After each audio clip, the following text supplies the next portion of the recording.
Olá, tudo bem? Vamos partir para mais um estudo?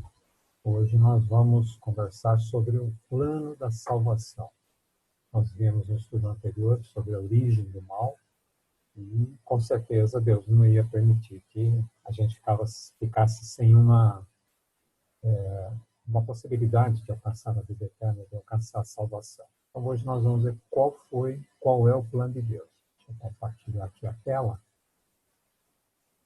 para que a gente possa começar o nosso estudo.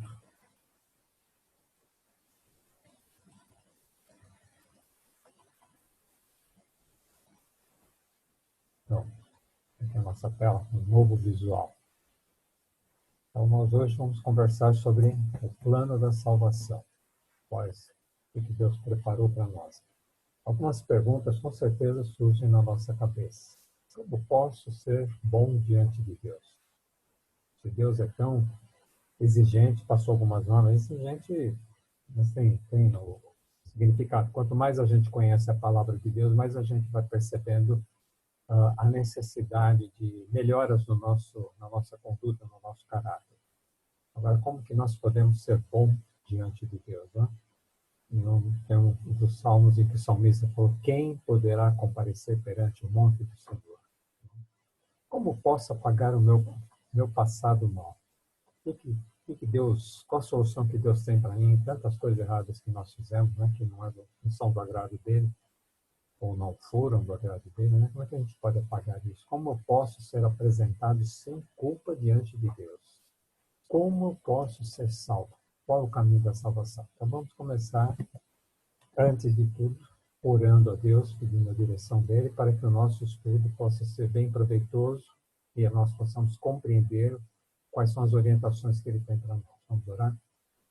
Senhor, nosso Deus e Pai, muito obrigado por mais essa oportunidade que temos de estar estudando, aprendendo mais da Tua Palavra.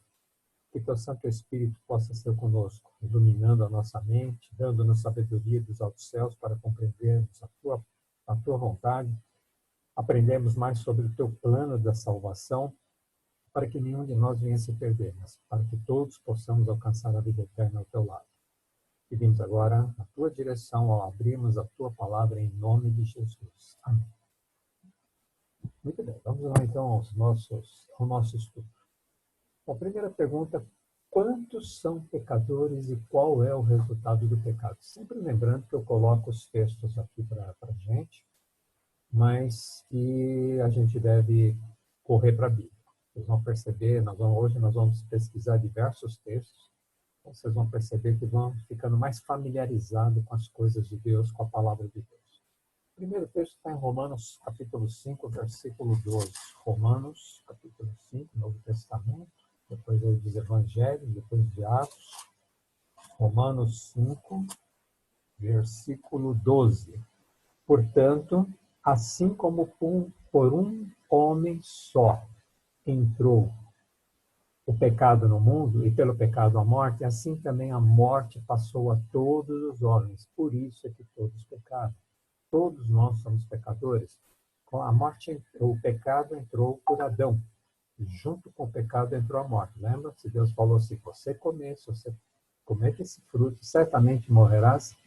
Então a morte entrou o pecado, a morte entra de mãos dadas com ele. Né? Então a morte passou para todos os homens. Todos nós nascemos pecadores. Todos somos pecadores. E ainda em Romanos, capítulo 6, versículo 23, virando aqui uma página só, porque o salário do pecado é a morte, mas o dom gratuito de Deus é a vida eterna em Cristo Jesus, nosso Senhor. Então, o salário do pecado é a morte. Pecou, morre. Foi isso que Deus disse para Adão, que nós pecamos, e como nós pecamos, né? Qual de nós não peca? Então, o salário nosso é a morte. O que espera cada um de nós é a morte. Não essa morte é passageira. Nós todos estamos sujeitos a ele, mas a morte é eterna. Nós não podemos perder a vida eterna. E qual é a saída? Esse texto aqui de Romanos 6:23 diz que o dom gratuito de Deus é a vida eterna. É um dom gratuito de Deus. Deus quer nos conceder a vida eterna. De que forma? Por Cristo Jesus, nosso Senhor. através de Cristo, nós podemos conseguir a vida eterna. Amém por isso, não é? Que reação Deus manifestou diante da entrada do pecado? Quando Adão pecou, qual foi a primeira coisa que Deus fez? Vamos lá em Gênesis 3. Qual foi a primeira providência de Deus, né? Gênesis 3, primeiro livro da Bíblia, para aqueles que ainda não estão bem familiarizados com ela, versículos 8 a 10. E ouviram, Adão e Eva, né? Ouviram a voz do Senhor Deus, que passeava no jardim pela beiração do dia. Era o costume de Deus, de sempre no entardecer, conversar com Adão e Eva, ou no amanhecer, ou no começo do dia, talvez, né? Mais provável. E esconderam-se Adão e sua mulher da presença do Senhor Deus entre as árvores do jardim. Uau, eles foram se esconder. E chamou o Senhor Deus a Adão e disse-lhe, onde estás? E ele disse, ouvi a tua voz soar no jardim e temi, porque estava nu e escondi. Olha o que o pecado faz. Adão e Eva estavam familiarizados com Deus, estavam acostumados com a presença de Deus, sabiam o horário que Deus viria para conversar com eles. E quando eles viram para chegar naquele horário, depois que pecaram, foram se esconder. Tiveram medo e descobriram até que estava nu. Mas Satanás falou, né? Satanás falou que vocês iam enxergar as coisas de uma forma diferente, né? Antes eles nem percebiam isso, mas agora perceberam. Mas qual foi a primeira manifestação de Deus? Foi procurar o homem. Foi procurar Adão. Adão, cadê você? Será que Deus não sabia onde Adão estava? Ou era Adão que tinha que saber aonde ele estava? Que ponto que ele chegou? Até onde ele foi, não é? Então Deus foi procurar Adão. O segundo item está em Jeremias. Deixa eu ver aqui, só se eu não pulei. Gênesis ainda primeiro. Gênesis 6, versículo 5, diz o seguinte.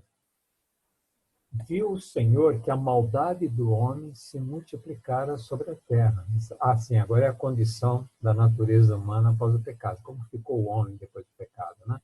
Gênesis 6:5 diz, e viu o Senhor que a maldade do homem se multiplicara sobre a terra, e que toda a imaginação dos pensamentos de seu coração eram só má. Ou más, toda a imaginação era má continuamente. Olha que ponto chegou o ser humano, né? Deus teve que, através do dilúvio, Gênesis 6 fala sobre o dilúvio, né? Deus teve que, através do dilúvio, destruir praticamente toda a raça humana. Só sobrou Noé e sua família, os animais que entraram na arca com ele, né? Teve que destruir tudo. Chegou a um ponto que não teve mais solução senão o dilúvio. E nós estamos chegando de novo nesse ponto, já chegamos, né? Ou já estamos até ultrapassando esse ponto. Diz que Deus logo, logo vai se manifestar novamente. Agora não com dilúvio, mas com fogo, né? Vai descer dos céus, mas nós vamos chegar nesse estudo aí. No Salmo 51, versículo 5, lembrando, o Salmo está no meio da Bíblia, bem no meio da Bíblia. Salmo 51, versículo 5. Versículo 5. Eis que em iniquidade fui formado, e em pecado me concebeu minha mãe. Gente já nasce pecador. Fala assim, mas eu não cometi nenhum pecado, eu sou santo. Não, isso não existe. Nós já nascemos em pecado. Olha só o que o salmista diz. Davi diz, eis que em iniquidade fui formado. Quer dizer, no pecado, né? Em pecado me concebeu minha mãe. Então nós já nascemos pecadores. Nós vimos ali que o homem chegou a um ponto tal que Deus foi obrigado a destruir através do dilúvio, né? Destruir o ser humano e todas as obras do ser humano, tudo através do dilúvio. E também estamos vendo que nós já nascemos em pecado. Jeremias 17:9, um pouquinho para frente aí de Salmo, Jeremias 17, versículo 9. Enganoso é o coração, mais do que todas as coisas, e desesperadamente corrupto. Quem o conhecerá? Nosso coração é enganoso, é corrupto. A gente vê o mundo do jeito que está, como as pessoas se vendem tão fáceis, como as pessoas tramam contra a vida dos outros para roubar, para prejudicar, para matar. Nosso coração é desesperadamente corrupto. Quem que conhece? Quem pode conhecer o nosso coração? Só Deus mesmo conhece. Deus conhece lá no fundo quem somos nós, quais são as nossas tendências, o que é que nós queremos fazer. O inimigo também conhece muito bem e ele ajuda a piorar a situação, né? Mateus 15, 19, um pouco para frente aí, primeiro livro do Novo Testamento, Mateus 15, 19. 15, 19. Porque do coração procedem os maus pensamentos, mortes, adultérios, fornicação, furtos, falso testemunho e blasfêmia. Vocês estão vendo por que o nosso coração é desesperadamente corrupto? Todas as coisas ruins procedem do nosso coração. O coração é uma forma de dizer, né? Da nossa mente, né, que procede. Mas o coração está envolvido com tudo isso, né? Um sentimento se manifesta em cada um de nós. Adultério, fornicação, maus pensamentos, morte, falsos testemunhos, blasfêmias, né? Quanta coisa. Algumas outras características da natureza humana perigosa. Em Efésios 6, 23, um pouquinho para frente, logo depois de Atos, Romanos, Gálatas, Coríntios, Gálatas, Efésios 6, Efésios 2, 3. Efésios 2, versículo 3. Entre os quais todos nós também antes andávamos nos desejos da nossa carne. Eu acho que a gente ainda anda, mesmo aceitando o cristianismo, ainda tem muito desejo da nossa carne que prevalece na nossa vida, né? Fazendo a vontade da carne e dos pensamentos. E éramos, por natureza, filhos da ira, como os outros também. Antes de aceitarmos a Cristo, nós éramos dessa forma. Nós andávamos nos desejos da nossa carne. Essa luta continua. Nós vamos ver já um texto de Paulo em que diz como é difícil largar essas tendências da nossa carne. Fazer os nossos pensamentos são ruins, o nosso coração sempre trama contra o bem, que só quer fazer o mal, né? Nós éramos, por natureza, filhos da ira. Olha o poder da palavra, como ele transforma. Nós éramos, por natureza, filhos da ira. Como os outros também, né? Em Efésios 4, 18, seguindo só uma página aqui na Bíblia, diz o seguinte: obscurecidos no entendimento, separados da vida de Deus pela ignorância que há neles, pela dureza do coração. Nós éramos obscurecidos no entendimento, e muitos ainda são. Por isso que nós temos que testemunhar de Deus a todos aqueles que nos servem. Nós não podemos ser iguais, nós temos que ser diferentes. As pessoas precisam de um padrão, um modelo para ver, olha, puxa vida, tem gente que faz coisa certa, né? A maioria faz tudo errado, tem gente que faz coisa certa. Agora, por exemplo, nessa época do coronavírus aqui, a gente tem que sair usando máscara. Mas eu saio, vou fazer minhas caminhadas usando máscara e eu vejo que praticamente 90% das pessoas, não são muitos, mas 90% as pessoas com quem nós encontramos, passamos por eles, né? Inclusive, principalmente pessoas idosas, né? Nada de máscara. Vamos ver.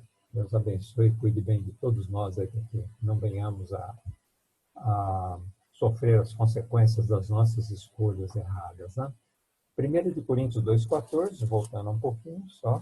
1 de Coríntios 2, versículo 14. Olha o que diz aqui. Ora, o homem natural não compreende as coisas do Espírito de Deus. O homem natural não compreende. Não tem como, é difícil, né? Porque lhe parecem loucura e não pode entendê-las, porque elas se discernem de que forma? Espiritualmente. As coisas de Deus se discernem espiritualmente. É o Espírito Santo, por isso que nós oramos no princípio, pedindo a direção do Espírito Santo. É assim que a gente discerne, é assim que a gente entende as coisas de Deus. É através do poder e da atuação do Espírito Santo em nossas vidas. Mais algumas características, olha aqui a luta de Paulo, Romanos 7. Volta um pouquinho só. Romanos 7, versículos 15 a 19. Olhem a luta que Paulo tinha e que nós temos também. Porque o que faço não o aprovo, pois o que quero, isso não faço. Mas o que aborreço, isso eu faço. E se faço o que não quero, consinto com a lei que é boa. E a lei está mostrando, você está fazendo coisa errada. De maneira que agora já não sou eu que faço isso, mas o pecado que habita em mim. Olha a luta. Eu aprendi o que é certo, mas o pecado que habita em mim, lembra? Nós já nascemos do pecado, temos tendência para as coisas erradas, a gente aprende o que é certo, mas que dificuldade para as mudanças, só pelo poder do Espírito Santo mesmo, para haverem mudanças na nossa vida, no nosso caráter. Porque eu sei que em mim, isto é, na minha carne, não habita bem algum, e com efeito o querer está em mim. Eu quero, mas não consigo realizar o bem, porque não faço o bem que quero, mas o mal que não quero, esse eu faço. Que luta! Era a luta de Paulo, essa é a tua luta, essa é a minha luta também. Ellen White, escritora cristã Ellen White, ela diz num texto e que o demônio mais difícil de ser vencido é o demônio da intemperança. Quando você se vê no fast food, no self-service, você olha aquelas variedades enormes de alimentos, tem algumas coisas que você sabe até que são prejudiciais, que você não deveria consumir aquilo. Ah, mas eu estou pagando, eu vou comer. Olha como a mente trabalha, né? Estou pagando mesmo, vou comer de tudo. Vou comer o máximo que eu posso, como até sair abarrotado. Somente aqueles que você paga um determinado valor e comem à vontade. Barbaridade, que tentação, né? Mas Paulo tinha essa luta que nós também temos. Nós temos que orar e pedir que Deus interceda, que Deus intervenha, melhor dizendo, na nossa vida através do poder do Espírito Santo. Interessante que Cristo bate a porta, né? Bate a porta, eu tenho que ouvir, ele está batendo, e permitir que ele entre e faça as melhorias que se fazem necessárias na nossa vida. Qual é o plano de Deus para nos salvar da morte eterna? Qual é? João 3,16. O versículo já é conhecido da grande maioria. Diz, porque Deus amou o mundo de tal maneira. Olha o plano de Deus, hein? Deus amou o mundo de tal maneira que deu seu Filho unigênito para que todo aquele que nele crê não pereça, mas tenha vida eterna. Puxa vida, olha só, Deus já proveu tudo. Deus já preparou tudo para que nós possamos alcançar a salvação. Nós não temos desculpa. Está dizendo aqui, para que todo aquele que nele crê não pereça. Eu tenho que crer em Cristo. Mas crer é mais do que simplesmente acreditar. Se você crê, então faça o que Cristo nos ensinou. Temos que colocar em prática aquilo que ele nos ensinou. 1 Coríntios 15, 3, logo depois aqui de Romanos. 1 Coríntios 15, versículo 3. 1 Coríntios 15, versículo 3. Cristo morreu pelos nossos pecados, segundo as Escrituras. Ele morreu pelo teu pecado, pelo meu pecado, segundo as Escrituras. Então ele já morreu, já pagou a conta. É como se tivesse uma conta enorme que eu não sei nem de onde tiraria recursos para poder pagar. Mas Cristo já pagou a conta, ele já morreu pelos meus pecados, pelos seus pecados também, e é o que as Escrituras ensinam, segundo as Escrituras. O que ele fez por nós na cruz? Vamos lá em 1 de Pedro, lá no finalzinho, pertinho do Apocalipse, 1 de Pedro, capítulo 2, 1 Pedro, capítulo 2, versículo 24. Capítulo 2, versículo 24. Olha só, levando ele mesmo em seu corpo os nossos pecados sobre o madeiro. Porque ele estava morrendo, não porque ele tivesse cometido algum pecado, ele estava levando os nossos pecados com ele. Por causa dos nossos pecados, para que mortos para os pecados, olha só, hein? Para que mortos para os pecados pudéssemos viver para a justiça, pelas suas feridas fosse sarado. Pelo sacrifício de Cristo eu tenho possibilidade de viver uma vida nova, de ser uma nova criatura, ser uma pessoa diferente. Pelas suas feridas nós fomos curados. Isaías 53, versículos 5 e 6. Vamos lá para o Velho Testamento, Isaías, antes de Daniel, de Ezequiel, antes de Jeremias. Isaías 53. 53, versículos 5 e 6. Mas ele foi ferido por causa das nossas transgressões. Olha só, ele foi ferido por causa das nossas transgressões e moído por causa das nossas iniquidades. O castigo que nos traz a paz estava sobre ele, e pelas suas pisaduras nós fomos sarados. Olha só, hein? Estamos devendo muito para Cristo, né? Ele morreu pelos nossos pecados, ele sofreu tudo aquilo que ele padeceu, foi por minha culpa, foi por tua culpa, pelos nossos pecados. Todos nós andávamos desgarrados como ovelhas. Cada um se desviava pelo seu caminho, mas o Senhor fez cair sobre ele a iniquidade de nós todos. E Jesus podia falar, às vezes a gente fala assim, mas não fui eu que pequei, foi Adão e Eva. Jesus podia ter falado, mas também não fui eu que pequei, mas eu morri por você. Eu morri por você. Ele morreu por nós. Por isso nós temos a oportunidade da vida eterna, né? Mas a gente viu a luta de Paulo, né? Não faço o bem que quero, mas o mal que não quero, se eu faço, quem que pode mudar a natureza humana? Como que pode ser mudada a minha natureza, a sua natureza? Como aqui no Velho Testamento, mesmo, 1 de Samuel, um pouquinho antes de Reis, aí, 1 de Samuel, capítulo 10, versículo 6. Aqui estava falando, é uma profecia sobre Saul, mas é para a gente entender quem pode mudar, quem tem poder de mudar a natureza de cada um de nós. E o Espírito do Senhor se apoderará de ti, e profetizarás como eles, e tornar-te-ás um outro homem. O Espírito do Senhor se apoderará de ti, e tornar-te-ás um outro homem. Deu para entender? Quem pode transformar o nosso caráter, quem pode mudar toda a nossa vida, a nossa maneira de ser, a nossa conduta, os nossos pensamentos, o Espírito do Senhor, o Espírito Santo pode nos mudar. Mas é um trabalho de parceria. Ele não faz, ele quer mudar. Eu acabei de falar, Apocalipse 3:20, né? Ele diz assim, eis que estou à porta e bato. Estou batendo. E se alguém ouvir a minha voz e abrir a porta, tem uma parte que é nossa. Eu tenho que ouvir, eu tenho que abrir, e então ele vai entrar e vai fazer um banquete na nossa vida, uma transformação. O Espírito Santo, toda hora ele fala, não faça isso, não fala assim, não age dessa maneira, toma cuidado com isso, toma cuidado, não come isso. Ele está sempre conversando com a gente, tentando, né? Tentando conversar. Não, ele fala e a gente finge que não ouviu. Mas o Espírito Santo quer transformar, tem poder para transformar, mas eu tenho que querer as mudanças. Isso é fundamental. Eu tenho que querer mudanças. Eu tenho que orar a Deus, Senhor, muda a minha maneira de ser. Senhor, muda esse comportamento. Senhor, muda meu caráter. Senhor, me ajuda, eu sou fraco. Eu estou numa luta como Paulo, não consigo fazer o bem que quero, só o mal que eu não quero, esse é que eu faço. Em João 8,32 diz assim, e conhecereis a verdade, e a verdade vos libertará. Então nós temos dois instrumentos de Deus para transformar, para mudar a nossa natureza. Tanto o Espírito do Senhor, que tem o poder para fazer isso, mas só faz se eu consentir, eu quiser, eu tenho que querer, senão ele não faz. Ele só fica batendo, até que eu abra e permita a entrada dele. E o outro caminho, a verdade, é a palavra de Deus.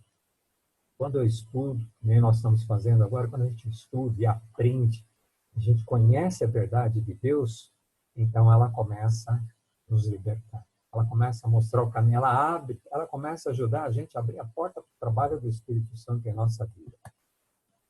Agora, a salvação. O que eu posso fazer para ser salvo? Nós vimos aí duas coisas já. A primeira delas, permitir o trabalho do Espírito Santo. Permitir o trabalho do Espírito Santo na minha vida. Estudar a palavra de Deus para conhecer a vontade de Deus e facilitar o trabalho do Espírito Santo. Mas muitas vezes as pessoas, eu preciso pagar uma penitência, eu preciso fazer alguma coisa, eu não posso, é impossível que não tenha o que eu possa fazer. Já falamos duas coisas que cabem a nós. Se eu não abrir a palavra, até eu abrir a palavra de Deus é trabalho do Espírito Santo. Tanto querer quanto efetuar vem da parte de Deus. Se eu abro a Bíblia, se eu quero estudar a Bíblia, é porque o Espírito Santo despertou em mim esse desejo. Porque se for por nós mesmos, a gente não vai querer abrir nunca. Ela fica, muitas casas você vai, ela está aberta lá no Salmo 91. A função daquilo, o que pode fazer? Só se alguém chegar lá, se for para alguém chegar e ler o Salmo 91, mas eu tenho que querer. E esse querer e o efetuar, o querer estudar a Bíblia e o trabalho de vir pegar a Bíblia e começar a estudar, isso é trabalho do Espírito Santo na nossa vida. Efésios 2, versículo 8 e 9, diz o seguinte: pela graça sois salvos, mediante a fé. Pela graça, de graça. Deus já providenciou tudo. Cristo já morreu no meu lugar. Pela graça sois salvos. Mediante a fé, eu tenho que crer. Eu tenho que conhecer mais a Deus, eu tenho que crer que foi exatamente assim que foi paga a minha conta. E isso não vem de vós. Acabei de falar, né? Isso não vem de vós. É um dom de Deus. Deus trabalha no meu coração para que eu aceite esse sacrifício que Cristo fez. E pela fé eu seja salvo, alcance a eternidade, a vida eterna ao lado de Cristo. Gálatas 2,16. Vamos lá para Gálatas 2,16. Gálatas 2,16. De Atos, Romanos, Coríntios. Gálatas 2, versículo 16. O homem não é justificado por obras da lei, e sim mediante a fé em Cristo Jesus. E também temos crido em Cristo Jesus, para que fôssemos justificados pela fé em Cristo, e não por obras da lei. Pois por obras da lei ninguém será justificado. Nós tínhamos aprendido há muitos anos atrás de que a gente era salvo pela lei de Deus, pela guarda dos 10 mandamentos. Não, nós somos salvos pelo sacrifício de Cristo, pelo poder de Cristo, pelo poder do Espírito Santo transformando a nossa vida e o nosso caráter. É dessa forma que nós somos salvos. E nós temos que crer que é assim que... Não tem nada que eu faça, subir escadaria, carregar cruz, carregar imagem de santo. Nada disso pode... nenhuma dessas obras nossas pode nos salvar. Nós somos salvos pela graça. E isso vem de Deus. E como pode o homem alcançar a salvação? 1 de João 5, versículos 11 e 10. 1 de João 5, versículos 11 e 10.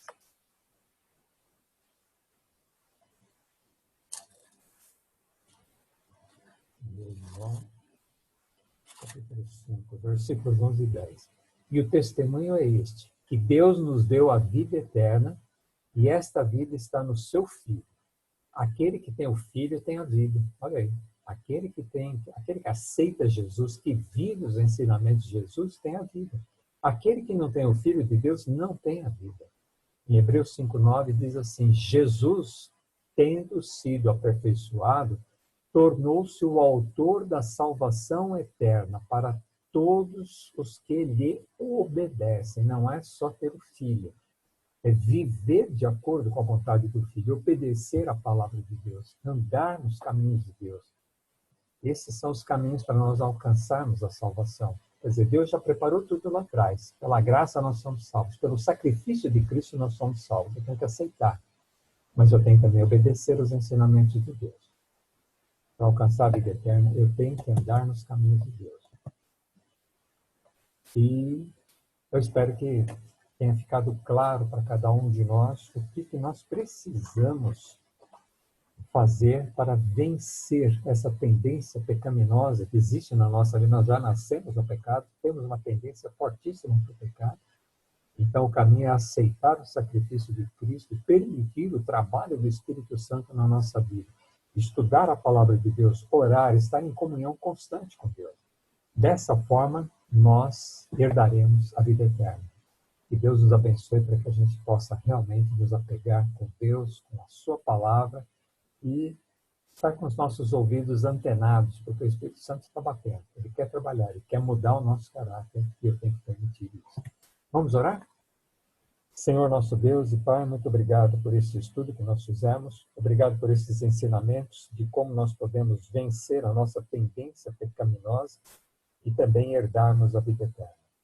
Que o Teu Santo Espírito possa trabalhar em liberdade no nosso coração, na nossa mente, transformando-nos à semelhança do Teu caráter. Precisamos ouvir a Tua voz, precisamos ouvir o Teu Santo Espírito batendo em nosso coração e abrimos a porta para que Ele faça esse trabalho para o qual Tu o designaste. Fica conosco, dá-nos um ótimo dia na Tua companhia, nós pedimos em nome e por amor de Jesus. Amém. Amém. Que Deus abençoe a todos e que nós possamos estar preparados para um dia estarmos com Cristo na eternidade. Que Deus te abençoe. Um ótimo dia na presença de Deus. Amém.